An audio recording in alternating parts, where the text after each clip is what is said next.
Welcome, everybody, back to the Game Vault podcast. I'm your host, Mark, and we're winding down to the end of 2023 here.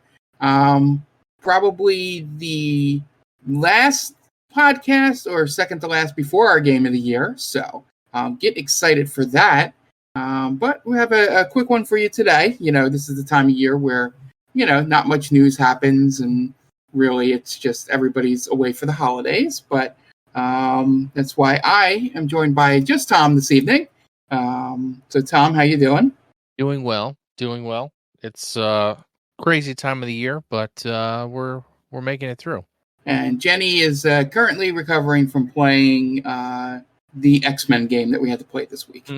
So she'll pass along her opinions next episode. I will provide a quote when we go through it, but yeah. So let's start off as we always do, Tom. What have you been playing? Let's see. So I played a bit of Starfield. Mm-hmm. Nothing to really grab me. It was like a bunch of gunplay on a ship, and then I watched. I don't know if you watched Nakey Jakey on YouTube. No, I do not. I watched his video on Bethesda games being outdated, and I was like, man, I don't know if I want to play this anymore. Yeah, that's one of the things I noticed, as you know. I'm gonna continue playing it.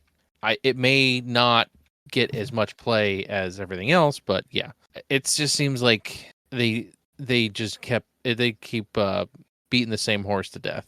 Yeah, and I think that's his way of putting it is probably a good way. My whole thing is that, like, I felt no connection to these characters, and I don't know if that's a very 2023 feeling, and they're still making games from, like, you know, the mid 2010s. It's even earlier than that. You know, I'm just saying, like, Skyrim and all that. More so, but like where there are characters, but it's like it's not as well. They don't do as good of a job as games that are similar have since they last put out a video game. And it's funny that the last game that had really good connections with characters wasn't even created by them.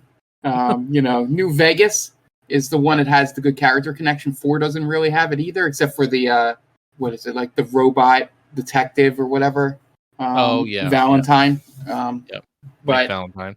Yeah, but outside of that, you know, so that's probably a very good, like, better way of putting it than how I've been feeling. But yeah, like I said, for some reason they wanted a game to be a certain way, and you can tell that some of the things in the development were things that were popular when they started development, and then it's not popular anymore. You know. So. Yeah, I agree. It just seems like they started, and it was the thing to do, and then it took so long that it was no longer the thing to do. Yeah, they were probably starting development around the time No Man's Sky was getting, you know, announced and all that.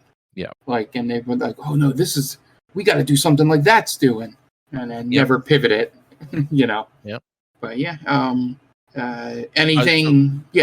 I also have been playing, which I just realized a few days ago, that Forza Motorsport came out this year, and I was playing that a bit too to, you know, kind of round out my game of the year list. But a lot of people haven't liked this game. I don't know why. I mean, I've enjoyed it pretty much since I loaded it up, but yeah. You know, it is what it is.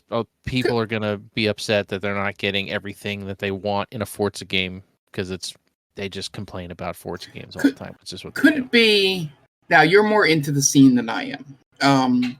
My first thought when you said that people were complaining about this is that they were looking more. These are people that don't understand that Horizon and motorsports games are different, and maybe they were looking more Horizon. These are very much people who play.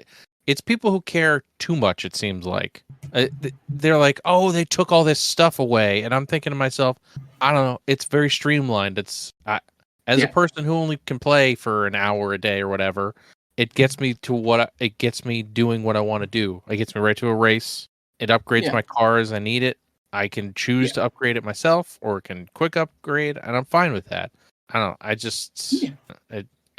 It just seems crazy to me that people get so pissed off about this game. Yeah. But my only thought came from there were two horizons between Motorsports releases, and just thinking that people forgot what Motorsport actually was. But yeah, I think it also, and this is a general thing, has to do with like the age of gamers, like the ones that still wanted to go back to that simulation where it takes so long, you got to level things up, and they want it to be Gran Turismo 1. Yeah, they want it to be like that intense of a simulation, and the people, the attention spans of people in 2023, probably aren't as strong as they were back then, or even for the world we live in, time wise, and things being more important. And I think what I heard of motorsport you talking about, and the things I've read online, the streamlining has improved the game. Because it makes it more accessible and easier to not fall off of. Yeah, like I said, it does not bother me at all. Yeah, I'm all right with it. So it's good. I've enjoyed what I've played so far. It will be on my list for sure. And lastly, I forgot that I had 3 games. I thought I only had 2. 3. I've been playing a bit of Tears of the Kingdom also. Nice. I had to relearn how to play the game, and so I'm gonna equate this to something that only some people will get. But when you walk through your house that you've lived in for 10, 20 years, and you hit the wrong light switch, it's the wrong light switch, and you hit it anyway. Yeah. And then you have to hit the right light switch right after that. Do you have any idea what I'm talking about? I know what you're saying. Because I think I know where you're going with this. You know where the light switch is. You know which one is the right one, and you hit the wrong one anyway. That's how I feel playing this game. I feel like I'm always hitting the wrong button. Is it the BA switch up? No, it's the right bumper, left bumper. Oh, okay. To get ultra hand and to shoot your bow and everything else, and defend. Yeah. I don't know what it is about them being on the bumpers and triggers. I just always hit the wrong one. Always. Yeah, I don't know why, but like I was playing it for like an hour and I hit the wrong button almost every time. Yeah, I thought you were going to say like what I find when I went back to Super Mario RPG is, the switching up of B and A always gets me every time. I know which one I should be hitting, but I always hit the wrong one. But I can see how the triggers, because they feel much different on the Switch than the other consoles in terms of what should do what. And sometimes it just seems backwards. I don't know how else to describe it. Yeah, and then you just got to get used to it. Yeah, and as I will give advice to everybody that plays Tears of the Kingdom out there, learn how to parry. You don't understand how important parrying is in this game. Yep.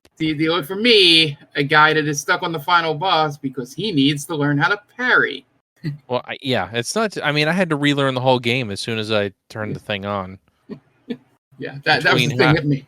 Yeah, how to block, how to do everything. It was just like, man, playing a Zelda game and having to go back to it is brutal.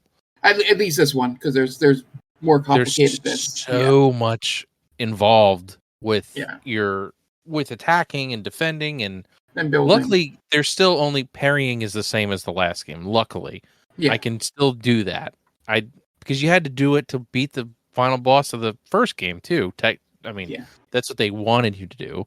Yeah, I don't know if you had to go through that for that game too. I did the shield parrying, like with the I remember like they shoot. Don't they shoot the like? They shoot the laser, and you have to parry the laser. Parry it. Yeah, I can do that. But this is a different type of parrying. Is it the dodge parrying you're talking about? Yeah, the jumping back or jumping side to side. Yeah, that's what you have to do in the final fight. Yeah, is that stuff, and timing that is rough for me at least. But yeah, it's an interesting game. I haven't gone back to beat Ganon yet. To see the ending. I might YouTube the ending before Game of the Year, but just so I can have a full opinion on it. But literally, it's just the final boss I have to fight. I got through his first 2 phases, and I think there's 2 more after that. Just that's my Zelda knowledge of going after the 3 phases. There's going to be something because that's what they've done for the last 4 Zeldas. Is it 4? I thought it was 3. What do you mean? It's the last 2 have had a second boss after the main boss. Right. You're right. Yeah. I don't know Skyward hard, Sword, so let's just not include Skyward Sword.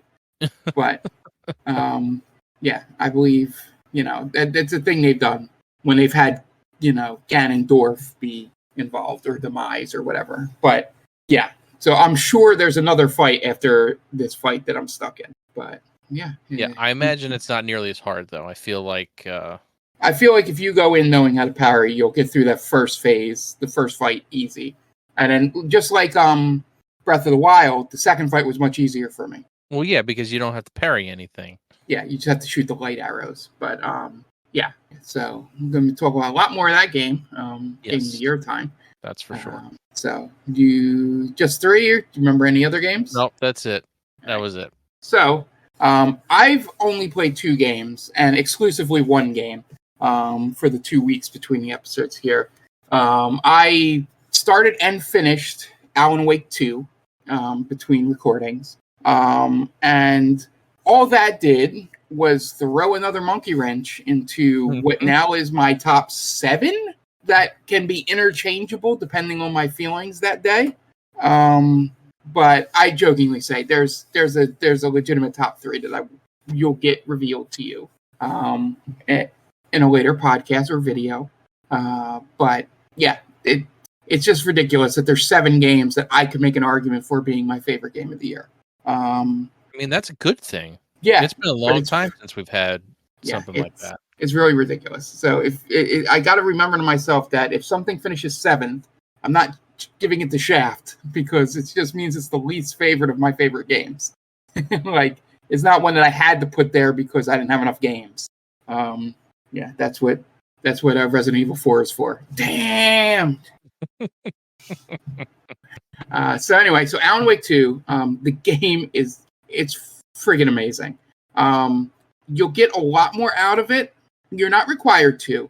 You'll get a lot more out of it if you've played through at least Alan Wake and Control, because you'll know some of the hints of things and sort of get a little bit of the narrative when you're reading through the notes and all. That's all it does. The story of the game itself does not require you to have played either of those games because they explain all the terms and things pretty well in this game because you're playing through a Saga who basically doesn't know anything. So, how much Control stuff is in this game? A lot. You don't have the only not slight spoiler, but the not a big spoiler. But the only slight spoiler I'll give is that the FBC is mentioned in the game a good bunch.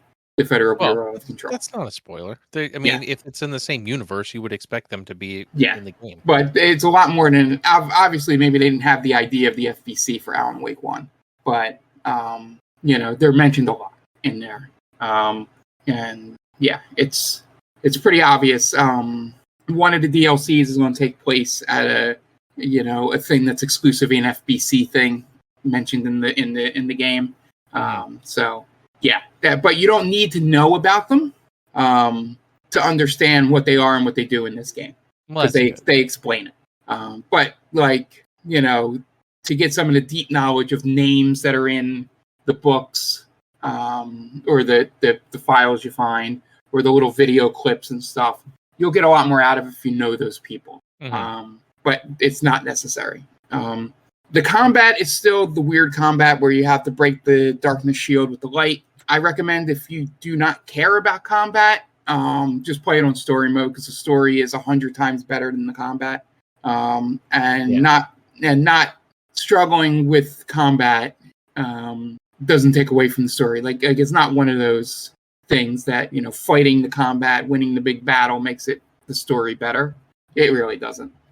Sometimes I've ran most of the time in story mode away from the little battles. I'm like, dang. I don't need to do this. But the Alan Wake was never about combat. It was all about just getting through the story. Because in the first game you don't even have a weapon. You just have the flashlight, right? I believe so. Maybe a pistol or something like that. I think towards the end you get a gun, but I like a flare gun or something. Yeah. Yeah. For the most part, I'm pretty sure you're just using a flashlight. Yeah. Essentially, the combat is better than Alan Wake 1, but it's not like there are so many new things in this. All the little side puzzles and hunts for things and stashes and a lot of the locations are great. Remedy has some of the best writers on the planet in terms of getting comedy. It's very hard to write comedy in video games. I've had 2 games this year that did a really good job at it in Hi-Fi Rush and Alan Wake 2. And yeah, so the story overall is great. Performances are fantastic. It is so weird seeing Sam Lake's face and then Max Payne's voice come out of it as a character that is not Max Payne, and it's just like a mind fuck for those of us that played the Max Payne games, the first 2. I was gonna say he's only the voice and face from the first 2 games. Right? Yeah, and he does at one point. Not a spoiler, but at one point, the character does the Max Payne face, like the real squinty face thing, and it's real good. And there's a moment that is my moment of the year. I'm not going to spoil it here. It'll be in our Game of the Year podcast when we spoil everything. But there's a moment that happens, a chapter in this game, and everybody that's played it knows what I'm talking about, is my moment of the year in games. And we'll talk about it then. But yeah, this is a high end of my list. But yeah, I had a ton of fun playing it, 18 hours. So relative breeze compared to the other games I played this year, as I found out that I put in 193 hours between Tears of the Kingdom and Starfield. Impressive. Yeah. And and I don't even know Sea of Stars adds into that too. I think it's another 30 or 40. But yeah, it's really good. I'll talk a lot more about it, and go play Alan Wake 2 if you have any interest in Remedy games. And then the other game I played is my fun mind break, as I played through some NHL 23, and this is just going to be a mini rant here on me on sports games, which frustrates me that they used to get this right in like the 360 era, PS3 era of sports games, and I don't know what has happened in the presentation wise, but they don't acknowledge anymore when you break any kind of records in the game. It's probably because it's something that they don't bother putting time into that. Yeah, not even like a graphic, not like a little cryon comes up, at some point that just says, hey, this happened. I just remembered that little cryon used to come up in NCAA football all the time when you would break the record, your school's record for yards in a season or something. Well, that's back when they gave a shit about those games. Yeah, so, I did the fun thing, like I've been doing my calming mechanism is I play NHL 23 and I just have the game full of all-stars in it, and my entire roster is full of the best players in the league. So I'm running through teams. But one of my players broke Gretzky's goal record, and currently has 100 goals on the season. And what really pisses me off, Tom, is that, I mentioned they don't do the celebration when you break the records, but they have a celebration, a different goal celebration, every 10 goal milestone you hit from 30 to God knows how long. I've only gotten to 100. And you get it at 50 points, 100 points, even when they do it in their career numbers. But you break the all-time goals record, nothing. And I'm just like, it's how, even just a little thing, it's just made me mad. But I'm still having fun. It's my stress relief going through it. But yeah, so I can't wait for NHL 24 to be free to download, because I enjoyed that game much more than I enjoyed 23. I just won't pay for it until they step up their game. But I don't blame you. Yeah, hopefully maybe they changed it. Maybe I can score 93 goals in this game and they'll make it different. Now we move on to news. And in some sad news, Tom, from people that have been waiting for this game in anticipation since they first announced it a few years ago, Naughty Dog has canceled the multiplayer game, the Last of Us multiplayer game. and there'll be more of a focus on their single-player games going forward. They saw that the development of factions was sort of hindering the development of games moving forward. So they pulled the plug on it to be more focused on, I guess, Last of Us 3 would be my assumption, and the remaster of 2, which I'm assuming would already be done, but it's kind of weird. I'm guessing this is like all hands on deck for 3.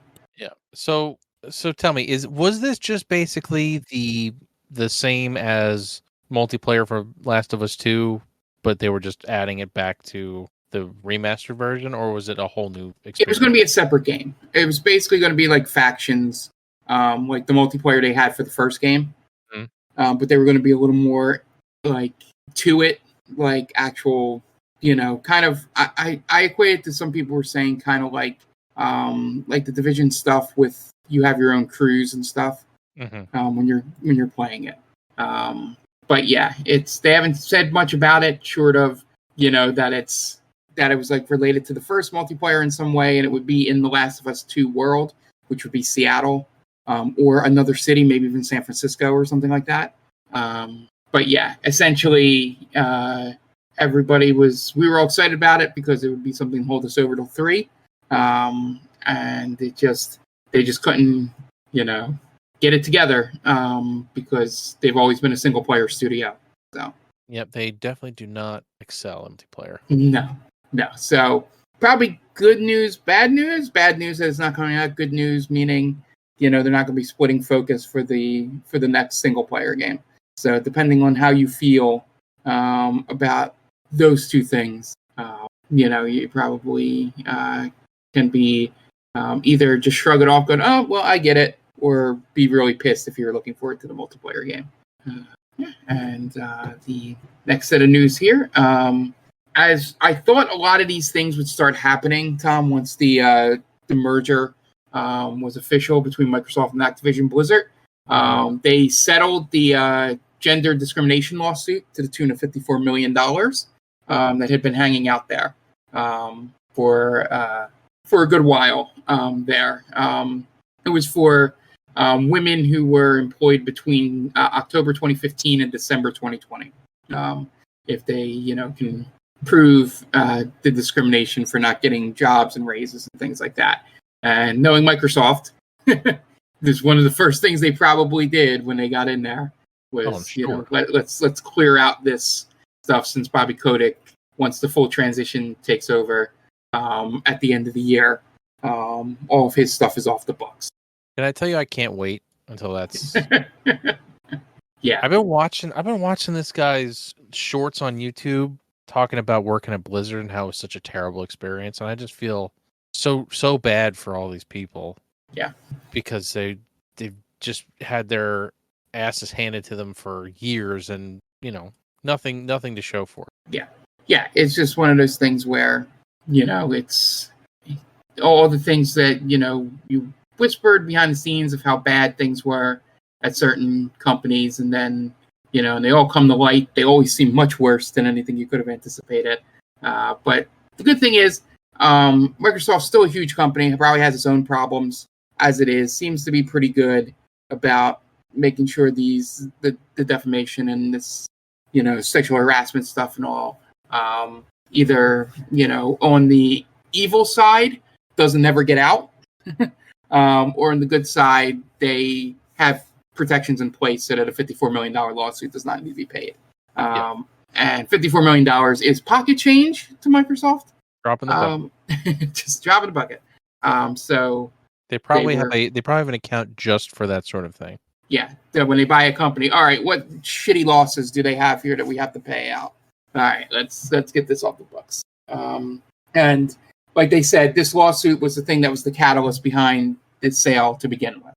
So it's not surprising that before the end of the year they got it settled. So moving on to the PlayStation Plus games for 2023 for December. Probably a little late behind this, but you can still pick them up.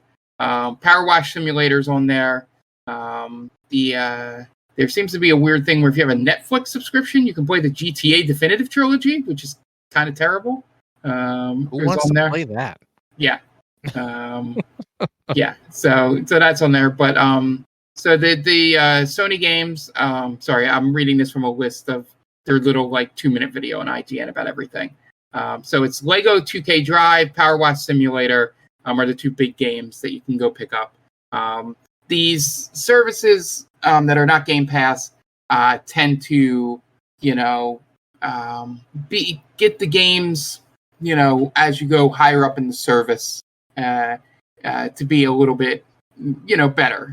Game Pass being the one solid thing, you don't have to worry about, was this game an extra? Is this game a premium, experience? And I always like to read these PlayStation games here for December. So next game, probably final piece of news here. Probably should have put this more in the beginning, but a little fun news I wanted to end with. Like I said, December is terrible time for news.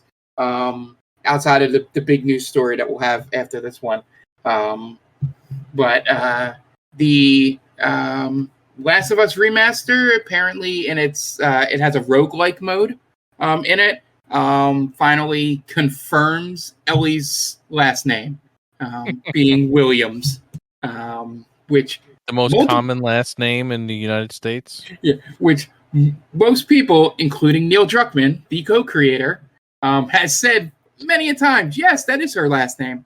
But everybody didn't believe it until apparently it is on the patch of this shirt that you get in the roguelike mode in one of the cosmetics. So somebody saw that in one of the previews for the roguelike. I'm kind of excited for this remaster just because, A, it'll cost me $10 to get the roguelike mode and all that, which is well worth it, I'm going to assume. I mean, it's not free DLC like Valhalla for God of War, but, there was just a fun bit of news that I saw there that, Reddit going nuts over something that pretty much a lot of us have already known. And last but not least, we finally got the official word that the Electronic Entertainment Expo is dead. Long live E3 and all the craziness and fails that occurred late in your life. It was one of those things that, being someone that grew up reading magazines and being on top of the news in the industry, was something I always really wanted to go to and experience. But once it started changing from what the stuff I had heard the stories about, it became less and less wanting to go and do that because it turned more into a commercial thing than the press side of it that drew me, a journalism major, to want to go for. There'd still be crazy booth girls and stuff like that was rampant, even though it was a journalist thing. But, when they started bringing in, companies, selling things and having like the booths for basically turning it into what I guess kind of a normal convention would be, rather than what E3 was. As much good that came out of it in the beginning, twice as much bad came out of it towards the end. So, and unfortunately, I think the pandemic was just the nail in the coffin. Yeah. 2 things nail in the coffin: pandemic, and when they leaked all the names and addresses of every journalist. Yeah, when you dox all of the people that are supposed to be attending this thing, not a good look. Yeah, especially when you get onto the part of the internet that hates certain journalists for certain things. It makes their lives insane and bad. And that was like number one, first nail, and then second nail was the pandemic. Then the third and final one, I believe, was Jeff Keighley with the Summer Games Fest, showing that it didn't need, you could still get the attention of the audience, online and all that, by doing a smaller version of the show. Just one quick stage show with a bunch of everybody together with their biggest games. And then if they want to go do like deeper dives into those games in their own conferences, they could do it and not feel like they're upstaging the ESA, Yep. And I think him showing that format works. And then the other companies realizing that the Nintendo Direct system works, where they don't actually have to have a presence in LA and still get their points across in advertising stuff, kind of killed it because, the developers and all still go to GDC to, like, if they got a network and stuff like that. So they're not losing that. And then you have Gamescom and the Tokyo's Game Show that allows your European and Japanese developers to show off. So E3 just sort of wore out its welcome a little bit and kind of had a lot of unforced errors late in life. But yep, so officially over. There will never be a Game Vault Pod presence at E3. It's unfortunate, but maybe Summer Games Fest. You never know. Maybe we'll get there one day. Maybe, but yeah. So the only thing that really changes for our June would be I would probably just stream Summer Games Fest rather than trying to get everything together like I have tried in the past. Which someone with a full-time job doesn't. This is meant for that being your full-time job. So yeah, for us older gamers out there that listen to this. All those crazy E3 moments, will now come at different points in the year, and it won't be all concentrated. So just got to get used to the new reality of the world. Yeah, and I mean, Nintendo I feel like Nintendo saw this coming too, because they were the first ones to kind of leave E3. Yeah, and everybody thought it was stupid at the time, but now everybody's seeing that they made the right move. Yeah, because it became they gave up their booth space. And I saw a thing from the floor layout for the first official E3 and just how big, Nintendo and Sega's stuff was and probably how important it was to not lose your booth space because of how centered they were. So them leaving probably one of the more prominent locations was probably the first sign that we didn't notice along the way. That the conference was not being viewed the same. But yeah, so at least we still get Summer's Games Fest, which is, a more commercialized version of it than especially, when, it's a lot more commercials in it than just straight up trailers and things like that. But anyway, that leads us right into our main topic, Tom. Yes. Speaking of Jeff Keighley, I thought we'd run down the Game Awards winners. And thank you, everybody that did join me when I live streamed the Game Awards. It was pretty funny to be on there. There's a whole segment, and I apologize for when the video goes up on YouTube or if you're watching the highlighted VODs on our Twitch channel. For some reason, the stream is muted from the last 15 seconds of the Dragon Ball trailer all the way through the Behavior Supergiant trailer for the Forging of Ron Stone or something, whatever that game's called. So the world missed the Roxy alarm that was started once Behavior popped on the screen. Because it is all silent, you just see my mouth going Roxy. And the chat goes nuts. And the chat goes nuts for it immediately. So lost the time because I could not have the chat on the screen because we only could put official Game Awards logos up there. So maybe I could have got away with it because we're not that huge of a streamer and nobody would have probably found out. But yeah, so thank you guys for being there. But we just want to have our opinions. I know Tom was there in the chat, but maybe had to some opinions on certain things. So we'll just run through real quick the Player's Voice Award. Surprisingly, not so surprisingly, was Baldur's Gate 3, which I feel was very much the people's game this year. I was surprised I said it on the podcast that I was hoping it was going to be Genshin Impact because those people are so online that they could rig this voting.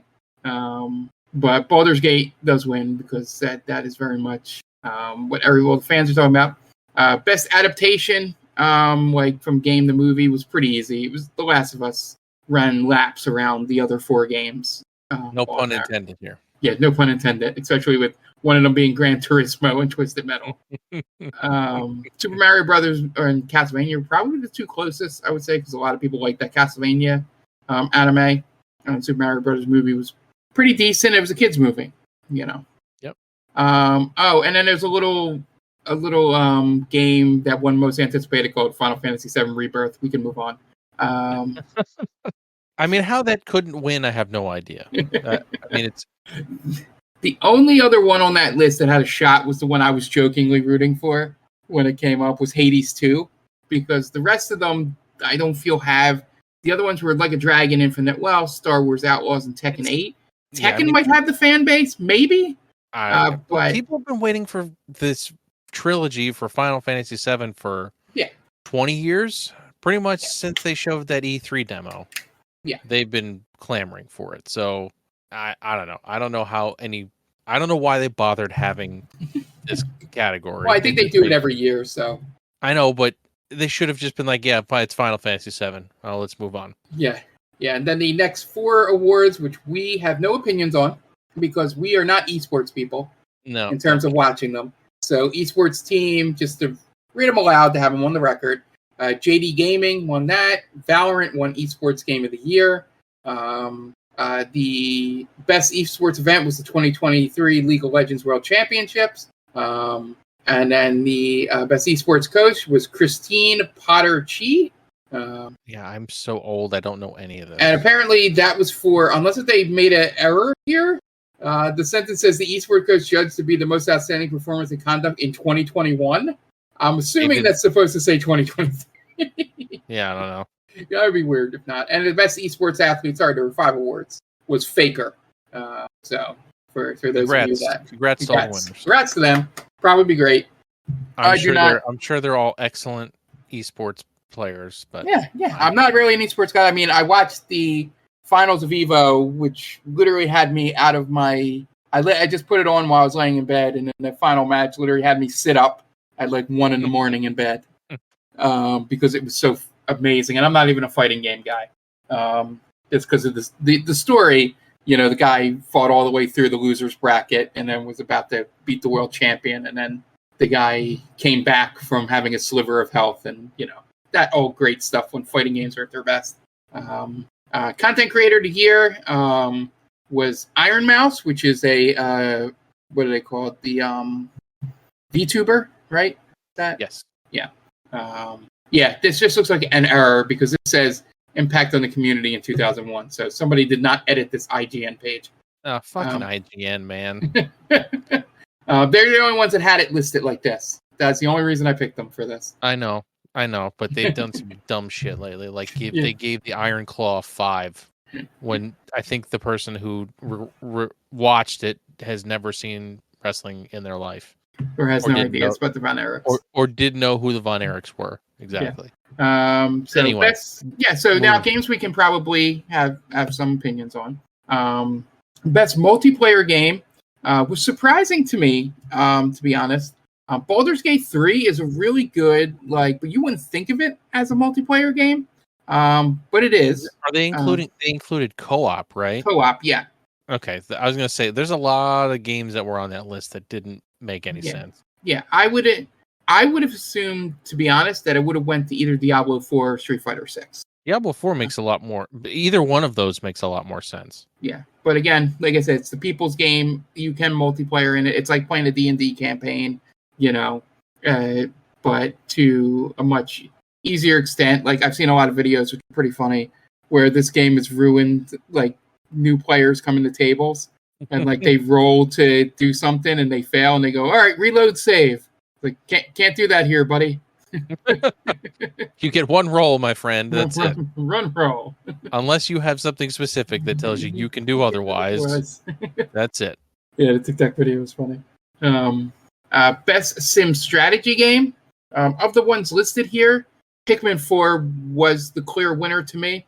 There must have not been many new sim strategy games. I mean, if Cities Skylines 2 was any good, it would have won.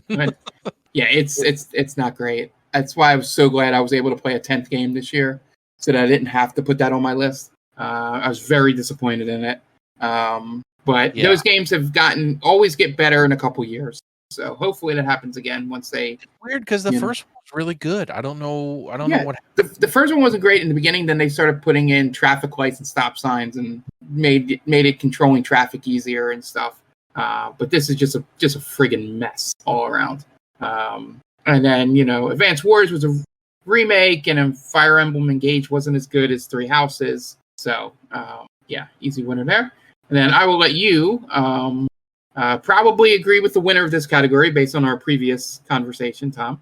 But best sports racing game went to Forza Motorsport. I think deserved. I mean, the Hot Wheels games are great too. I mean, but I was chanting for the Hot Wheels game. the Hot Wheels games are really good, which you found out recently. Yeah, which is why I was chanting on. But yeah, the Forza games are they're just really good. Yeah. I've never had a bad experience, but I'll just put it that way. Yeah, FC24 is really good, but for some reason, it's the same as last year. They improved. They improved a good bit of it in terms of gameplay. It feels a little more like I couldn't get away with the same things I could last year to exploit goals. And they added a new thing in, which was really funny to watch. It's like that dynamic difficulty thing that sort of the show has had for a while, and some of the other sports games. But the way that they would do it, like mid-play, like not like in the show where it's each at bat. Like you can change, like in the middle of play, it would all of a sudden go, oh, nope, it's up to world-class difficulty. And then all of a sudden it'd be hard to defend. That does not sound fun at all. Yeah, well, it made my game more interesting because my skill level in FIFA or FC falls between professional, which is like just above easy, and world-class, which is like a step below hard, because there's a harder level after that. And my skill level falls in between. So when I'm on one, I'm just dominating. And then I can't really win when I'm at the other. So the fun part was watching the game not know what my skill level was and just kept flopping me back and forth throughout the entire game. And the game ended up 3-2. So it was a close, nail-biting game. But it was just funny. It's just every 6 minutes, it's like changing because they were like, why is he being so aggressive here? That's not how you play. I guess he's only a professional. And then I'd scored 2 goals in 2 minutes. I'm like, well, I guess he's world class. And so that's the only good thing. If they tweak that, it should be great. Because I feel they have to figure out with adaptive gaming. You can't have it. I think the show is the closest to this. You can't have it adapt full level like that. Like at least on the show, it will have your pitching be bigger, higher than your hitting, do it that way.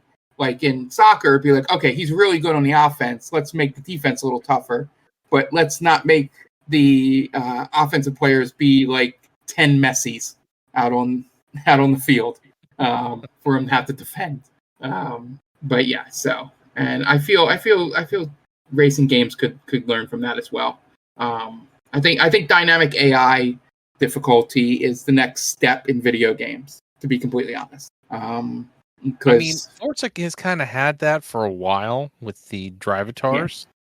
It's just a matter of how well they're implemented. Yeah, but with all this crazy, if there's one thing AI can do, all this crazy talk about using AI for games and stuff, is they have to figure out how to do that, how to find middle grounds within difficulty levels, be able to read what a player is good at and what they're not good at. And I think it would make a great time for all players involved, especially the ones that don't go online. That's a way to keep that fan base locked in. All right. And best family game is the next category. Went to Super Mario Brothers Wonder. It's not even close. There's nothing on here that's anywhere close. And once again, Disney loses to Nintendo. That was a joke from one of the developer or one of the PR people at Disney, who was like, "It's family game. Disney's a family." But Nintendo. So is Nintendo. It was just funny. And then best fighting game, Street Fighter 6, far and away. And not even close. Yeah, I watched 3 of these 5 games that are on there because I do have Maximilian Dude, Twitter channel I check in on ever so often. And yeah, Street Fighter 6 was the most entertaining one of the bunch, for sure. Mortal Kombat has the craziness that Mortal Kombat always does, and that looked much improved from 11 in terms of just watching it. I haven't played it, but yeah, 6 was so much the colors and all. Yeah, it was just a beauty to watch. Best RPG again. It's just really just defining what they're all RPGs, but All three. They have Final Fantasy 16 on here, and I think they have to because it's Final Fantasy. But I was going to say I wouldn't have even considered that an RPG. They are all different types of like modern RPGs. Like the only action, I mean, the problem is they're RPGs, but they're totally different. Like Sea of Stars is a 100% old school Japanese RPG style. Starfield is a Western CRPG, or Western RPG, right? Baldur's Gate is a turn-based RPG. Lies of P is considered an RPG. I thought it was an action game. Well, that's what I mean. Modern RPGs are, and whenever you level up weapon characters and stuff like that, they consider. I thought it was like RPGs. a Souls-like. Yeah, it is kind of, but that's what I mean. I think they consider Dark Souls an RPG too. I don't know. Yeah, but Baldur's Gate 3 was the one that did it the best of this group. As much as I love Sea of Stars, just the role-playing aspect of it was so much far and away the other games. Now, I haven't fully played Lies of P to know if that has probably not the same role-playing elements, but I know there will be opinions on this, but this was one that I was pretty sure I knew who was going to win this. Best action-adventure game. I feel, as much as Zelda probably is action-adventure, I feel they just had to give them a win. That is what this award felt like. Like, we have to give Tears of the Kingdom something. There's nothing else on here. I haven't played Spider-Man 2, and we'll talk about that on our year-end review. Yeah, and Alan Wake 2 is really good. Resident Evil 4 is probably more action and adventure. I haven't played Jedi Survivor, but it was just like, hey, let's put in this category. Tears of the Kingdom was great. They're going to be here, so let's give them an award. Yeah. And I love having best action game. Like, see, this is where I think, again, that they did this to just give Zelda something because they made best action game, because then they put Armored Core 6 in that category. I would have said Hi-Fi Rush won that personally. Yeah, but I'm just saying, like, of the popular things, like, they were like, people aren't going to believe that Tears of the Kingdom was a better action game than Armored Core 6. But yeah, I mean, those are the two clear winner on here, from my opinion. Again, I haven't played much of the other three, but Armored Core 6. I know a lot of people that really love that game, and I really love Hi-Fi Rush. Innovation and accessibility went to Forza Motorsport. I think this game came out a little too late for I don't even know if this would count as accessibility. But I don't know if you've seen the arachnophobia mode in Lethal League. I have not, but I'm not interested. It's basically just the word spider walking around. Oh, nice. Like the literal letters that spell out spider walking around as the spider. That's funny. Unlike Grounded's arachnophobia mode, which is scarier than an actual spider. Because it's just two giant orbs with eyes. Yeah, that's VR AR game. Resident Evil Village, I guess the funny part is I think 3 of these 5 were like meant for VR, and Resident Evil Village was just the VR version of a non-VR game. Well, GT7 wasn't really a VR. I was talking more. It was Humanity Horizon. The other 3 were designed for VR, and they got beat by we're gonna slap this on and call it done. Yeah, and exactly. We don't play much VR games, so I downloaded 2 games for my Oculus Quest 2 and nothing else. It's Beat Saber and Super Hot, and that's all I played on there. And then best community support. I don't really dig into communities, so I would have no opinion on this. The only thing that would have been funny is Destiny 2 won, since they fired their entire community department, or laid them off, I should say. Yeah. That was what I was hoping was going to win. Yeah. That would have been the sneaky way to talk about the layoffs on the broadcast. Best mobile game, that was Honkai Star Rail. Was no second thought about that. Debut indie game. I haven't played Cocoon, but I saw a lot of people talking about Cocoon, so we'll say that and Dredge were the 2 that I've heard the most of. I've only played Viewfinder, the demo for it, and I thought that was amazing. But Yep. And then best indie game, Sea of Stars, far and away. Dave the Diver might have been the only other one from what I've seen that would compete it with it. Sea of Stars to me is a game of the year contender, so I can't imagine. I can't imagine it not being on there. Yeah. Best ongoing game. This is a weird category, also.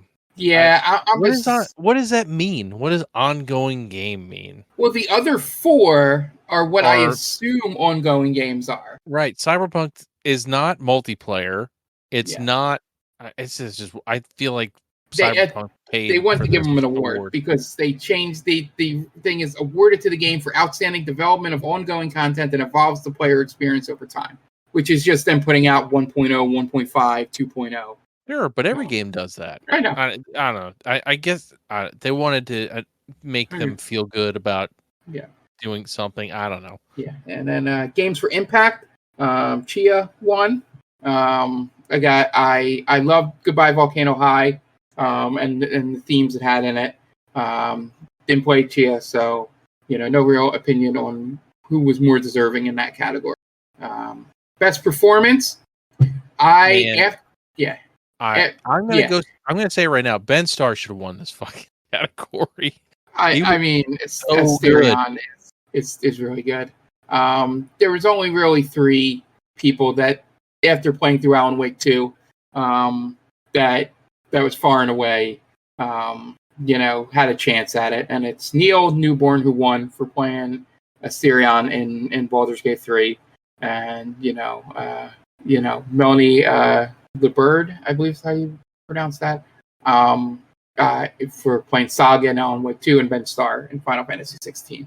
I think they just put Idris Elba in here to see if they could get Idris Elba to show up, and he did not. I seriously doubt he showed up. No, everybody else was there, and he was a photo of Idris Elba. So I'm 100% thinking he got nominated if he'd show up, because I would do the same thing. Best audio design, Hi-Fi Rush.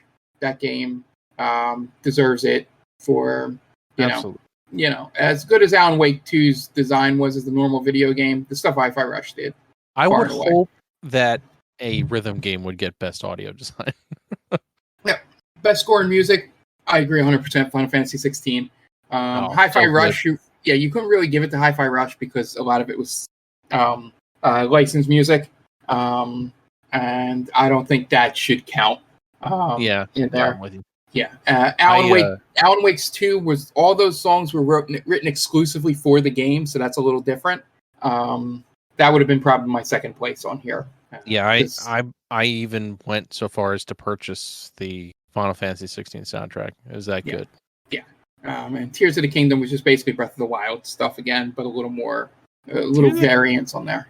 Zelda stuff is weird because I feel like it's all really ambient. I don't feel like it's music as much as just noise, background noise. That may just be me, but that's what I feel when you're playing a Zelda game. I can see that. Yeah. Best narrative, yes, Alan Wake 2, 100%. You probably lean Final Fantasy 16 because you haven't played Alan Wake 2. But I can see where people are upset about the narrative of Final Fantasy 16. They don't think it is as good.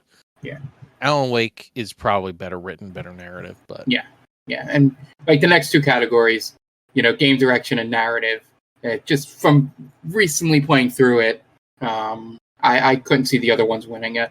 The only one that I have no opinion on, unfortunately, did not get to play Spider-Man 2 before the end of the year. But the rest of them, it was much better than. Game direction, maybe Wonder,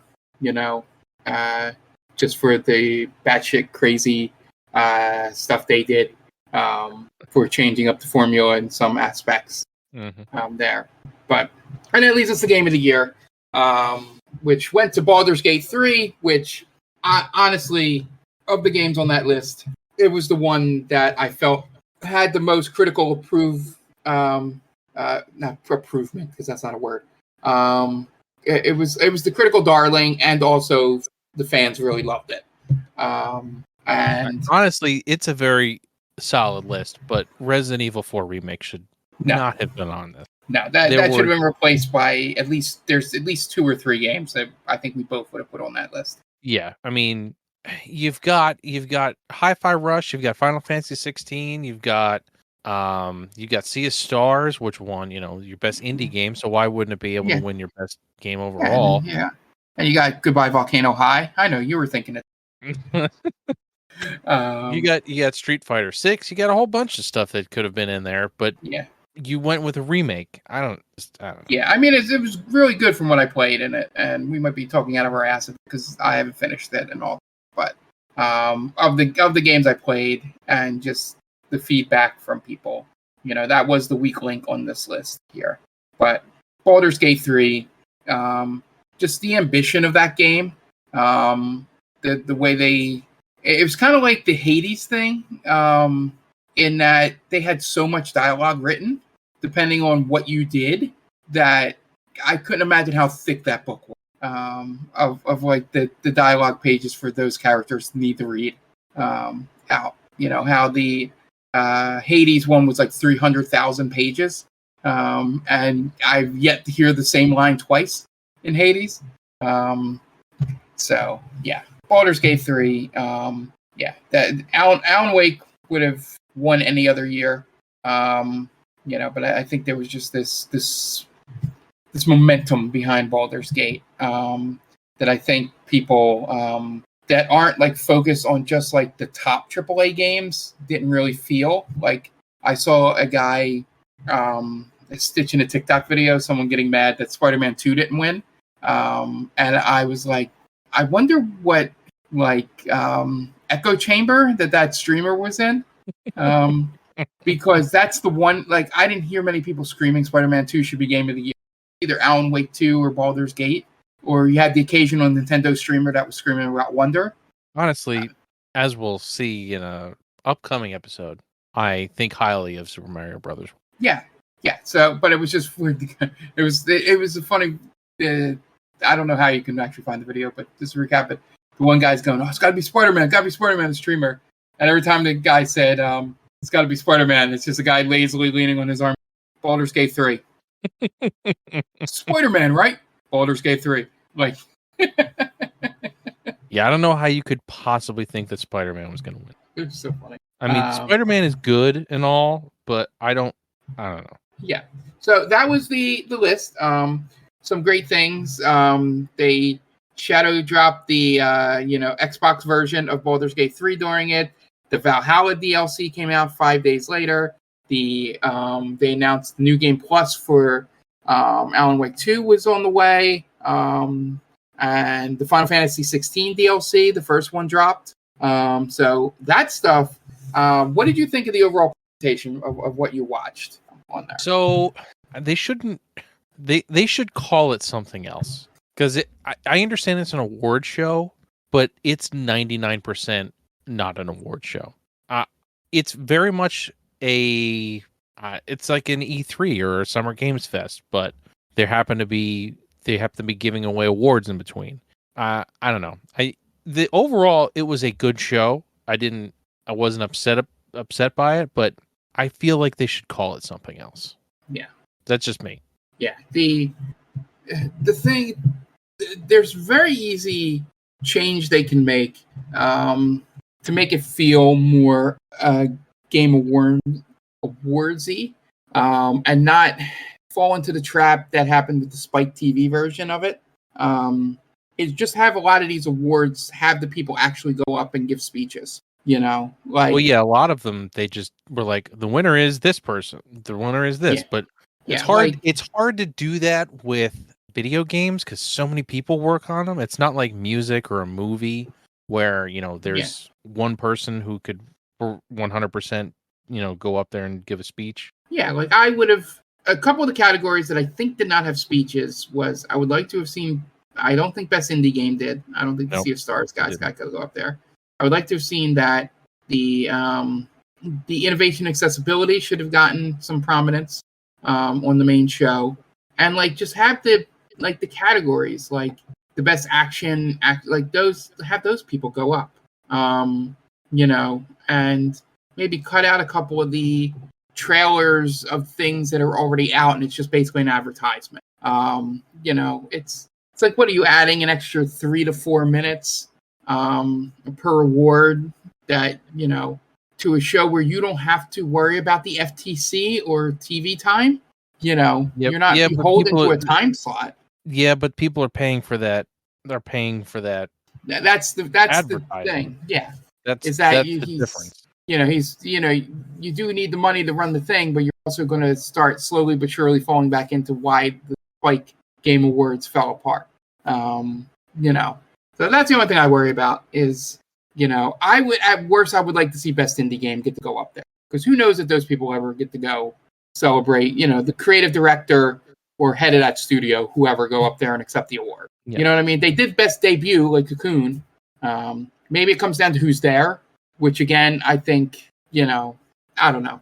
But that was the only thing, which I love. Any of you out there, go read Rebecca Valentine's article. I believe she's IGN. I just went through her Twitter, which is Duck Valentine. She got a hold of and let the people that didn't get the winners, that didn't get the gift speeches, sort of give their comments on winning the award. And it's a really good article. So if you're curious about what it means for some of these awards to win, I know most people probably aren't, but I found it very good, and Rabbit does a great job finding these little stories that you don't think you need to go out and do. So, all right, that's our recap on the Game Awards. Another successful year in the book. Another year being an official co-streamer. Which all that essentially means is I get a lot of stuff to put on to the OBS stream, and then I just can't have any other advertisements on the screen. I mean, it's nice. It's nice that even a small streaming community like us can do that. It's nice. Yeah, essentially what I think, and this isn't knocking it, essentially what they think they check is, because the form I had to fill out is they check that you have an active channel and that you aren't a piece of shit. Essentially what I think they check, because it takes about 4 days. So I think they watch a couple of your highlights, see how often you've streamed, Yeah, they just want to make sure that you're an active streamer, pretty much. Yeah, and do that. We don't get any special things, or they give us little ad, not ad reads, but sort of if we want to say, the Game Awards is sent to you, blah, blah, blah, whatever, to give us a little detailed rundown of it. I guess if we want to put it in our YouTube description. Yeah. For that, but that's what I always want to quell the, pull back reins on the horse a little bit and go, I think it's just a testament that we do have a active enough channel that they will give, these media kits to, and that's it. Yeah. As long as you're streaming, even if you're an individual streamer, you probably get it. You just have to, the first time I had to find where to sign up, and now I'm on the email list, which is the last funny thing before we move on to Retro Roulette. The emails that pop up, they say Jeff Keighley, and then when you click in and see the email address, and it says info@gameawards.com, which makes me laugh. That they could have just put Game Awards, but I guess they want you to not think it was an advertisement. Well, they need that name recognition, obviously. Yeah. I'm assuming it's more so falls in the category of they don't want you to think it's just an ad, or that's a way for it not to get caught in spam filter by having a person's name on there. But it was just funny. It made me laugh. I was like, Jeff Keighley. I'm like, I know this isn't really Jeff Keighley sending it out, but I wonder if Jeff Keighley at the Game Awards.com, his people at companies have those big names, but they never check that email box if you send anything back to them. But yeah, it was pretty funny. All right. Moving on to a Retro Roulette game, to something that is not pretty funny. It's not funny at all. Really. Yeah, Tom, why don't you introduce our game for this week? So for this week, we played. What is the tagline for X-Men? I forget. I think it's the Uncanny X-Men. Let me just double check, because I don't want to be wrong. That's right. All right. So this week we played the Uncanny X-Men for Nintendo Entertainment. And yes, what we did, a game! Tom. What a game it was! I will say, I'll go into my thoughts first. Yes, I want to hear what you have to say. They'll probably be the longest, since we got a lot of your thoughts on the stream. I will say, before even talking about how the game plays and all that, I think playing games like this kind of reminds us how spoiled we are with the HUD or the UX. Absolutely. You know, that... We have to put ourselves in that mindset of 1991 or 1990. Yeah. Whenever this game came out. Yeah. Those things didn't really exist in a game like that. Yeah, it was how spoiled we were, like having to actually like press start to check your life, you know? Even though that was kind of still up till Resident Evil, or even still in Resident Evil. But at least Resident Evil had a visual indicator when you were injured. This game does not. The number one thing, which is I think I had the advantage of by watching you play, was I knew that the range characters were the better characters to play. And you also knew how to change characters. Yes. Again, something having the book open, so much of that stuff too is so weird. But the one thing that's so frustrating is that and also the lack of a map and mini map. Again, we're spoiled nowadays. Is just not knowing, like, okay, which one of these is it? This I know I got to go all the way down here, and then watching videos doesn't really help. No, because we found that out very quickly that does not help at all. I mean, it gives you some ideas. Like, I knew what it looked like where you go, but I couldn't tell you where that was on your game. Because at one point you had everything you needed, but you the boss of that first level. Yeah. But yeah, the fun part is that the practice mode is just sort of to teach you how to play with each character, and to learn the power-ups and things like that. So not much of a practice mode per se, as it doesn't give any feedback. The gameplay itself felt like a very rushed bullet hell, in that there weren't really any patterns to anything, but it was a lot of things coming at you at once. And a lot of things. And yeah, it just really felt like they had an idea for this game and just either were too ambitious for the time and couldn't figure out how to do it on the NES, and then just had to put something out. So they just made it for things that kind of look like the characters on what you can do in an 8-bit, having 4 levels, and then secret 5th level, which you only unlock after you beat the other 4. And also, you couldn't actually get to if you had the American version of the game, because you have to put in a special code. Well, we know the code now, but you had to put in a code, and that code is like listed in the book or something. Okay. And it's wrong in the book. Of course it is. It's like it's missing one of the buttons.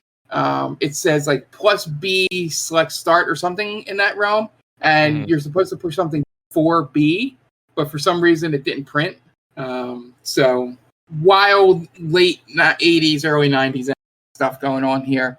I had zero fun with it. There wasn't even like a good X-Men hook to it, because you only had 2 types of characters. You had range characters and physical characters.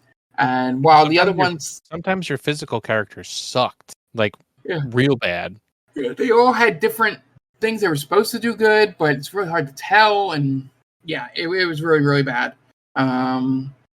So one thing I'll say is that it is cool that they had different powers. That was the one cool thing. Nightcrawler can walk through walls. Awesome. Yeah. But he sucked at everything else. He was super weak. He got hit twice and he was dead.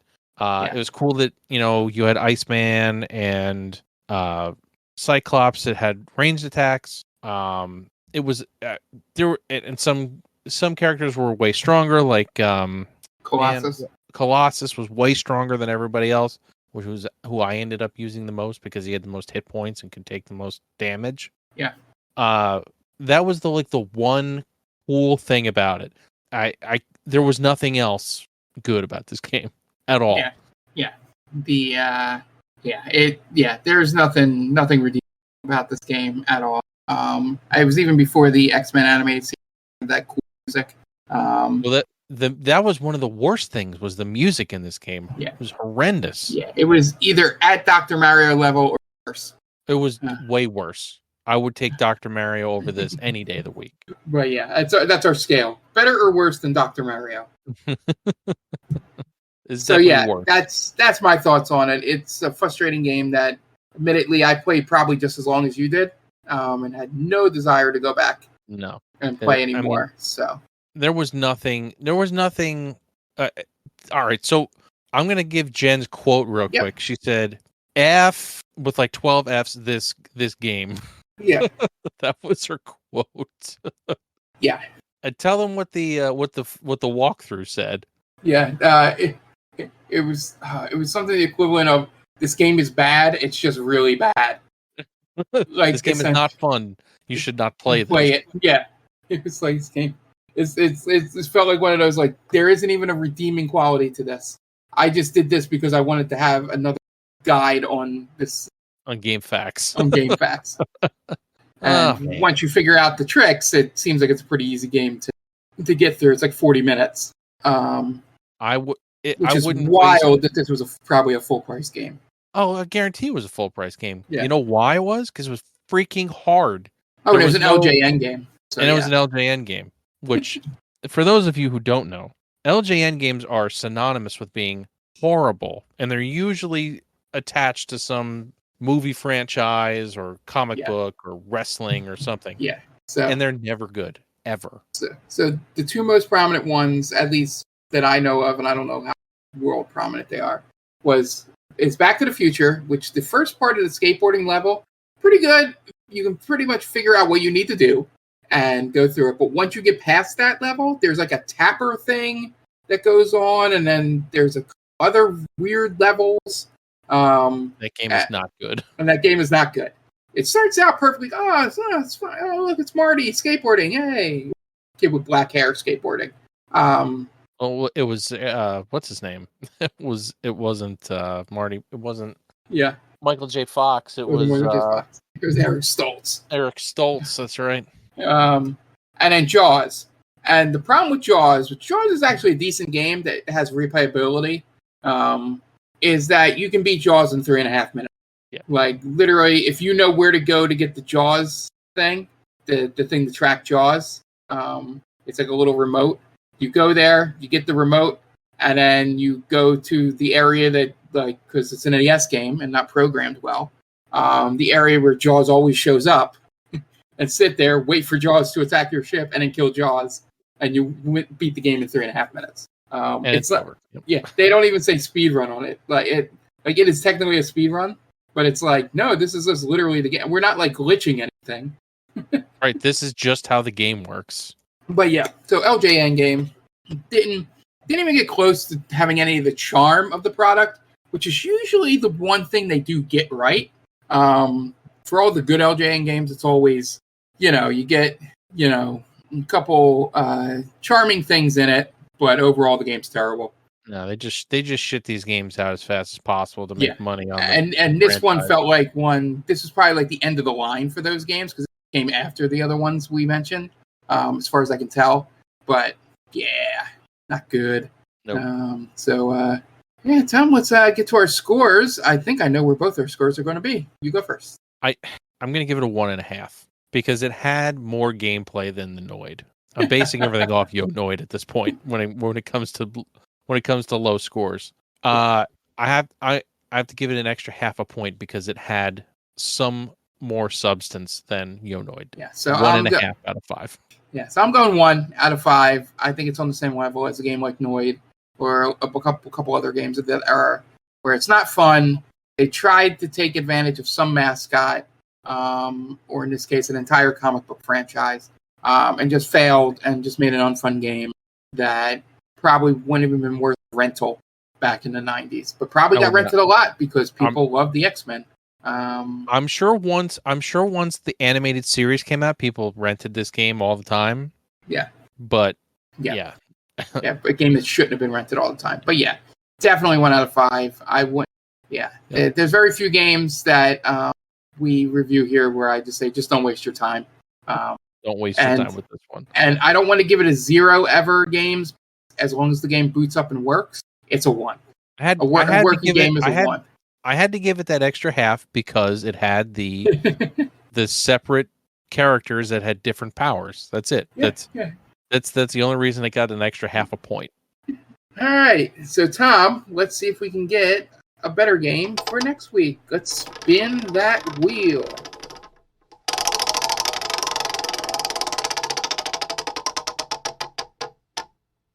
And Tom, I'm going to guess that this game was probably a favorite of your household, if it was something you owned. Let us know what game you got for this week. We got Top Gear for the Super Nintendo, and it certainly was a favorite game of mine. Granted, I did not own a Super Nintendo, but anytime I went to my friend's house that had Top Gear, it was loaded up and played. So something interesting about this game, the person who did the music for this game recently did Horizon Chase Turbo. So Horizon Chase Turbo is like a spiritual successor to Top Gear. So if you've played that game on the Switch, you have an idea of what this game is like. It should be interesting. I'm excited to play it because it's a really good racing game for the Super Nintendo. Yeah, and I'm glad that we get something that actually have a little bit of experience and know it does not suck. This game does not suck. I won't tell you that. All right, so that'll do it for this week. Thank you all for listening. We will be back on Monday with our normal stream of Top Gear. And then I will be back, say, Friday? Yeah, this week's pretty booked for podcast recording / family reasons. But Friday, I was thinking of doing, a stream anyway, so I might as well do the Super Mario RPG stream then. So watch out for that. I'll probably stream maybe one of the 2 weekend days. And I am off the 22nd and the 25th and 26th. So. Oh, and Mark, we should probably mention that we have restarted the Monday night Chrono Trigger stream. Yes.